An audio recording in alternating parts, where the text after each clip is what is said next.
কাজিৰঙাৰ ওপৰেদি এখন ব্ৰিজ হ'ব, এলিভেটেড কৰিডৰ। কংগ্ৰেছৰ গৌৰৱ গগৈয়ে এই প্ৰজেক্টক বিৰোধিতা কৰিছে, কৈছে যে এইটো হ'ব নালাগে। কিছুদিন আগতে জাগিৰোডত যে ছেমিকণ্ডাক্টৰ প্ৰজেক্ট হৈছিলে সেইটোও তেওঁলোকে বিৰোধিতা কৰিছিলে।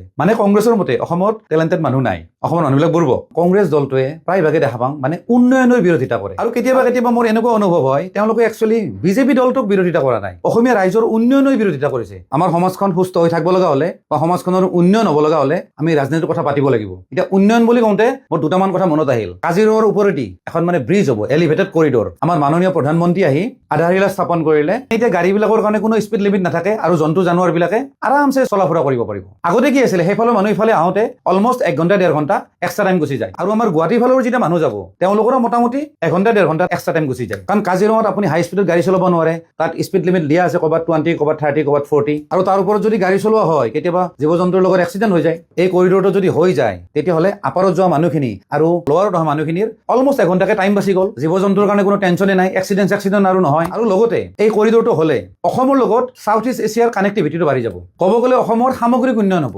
কংগ্ৰেছৰ গৌৰৱ গগৈয়ে এই প্ৰজেক্টক বিৰোধিতা কৰিছে, কৈছে যে এইটো হ'ব নালাগে। কিছুদিন আগতে জাগিৰোডত যে ছেমিকণ্ডাক্টৰ প্ৰজেক্ট হৈছিলে সেইটোও তেওঁলোকে বিৰোধিতা কৰিছিলে। কংগ্ৰেছৰ মতে অসমত টেলেণ্টেড মানুহ নাই, অসমৰ মানুহবিলাক বুৰ্বক। কংগ্ৰেছ দলটোৱে প্ৰায়ভাগে দেখা পাওঁ উন্নয়নৰ বিৰোধিতা কৰে। আৰু কেতিয়াবা কেতিয়াবা মোৰ এনেকুৱা অনুভৱ হয় তেওঁলোকে একচুৱেলি বিজেপি দলটোক বিৰোধিতা কৰা নাই, অসমীয়া ৰাইজৰ উন্নয়নৰ বিৰোধিতা কৰিছে।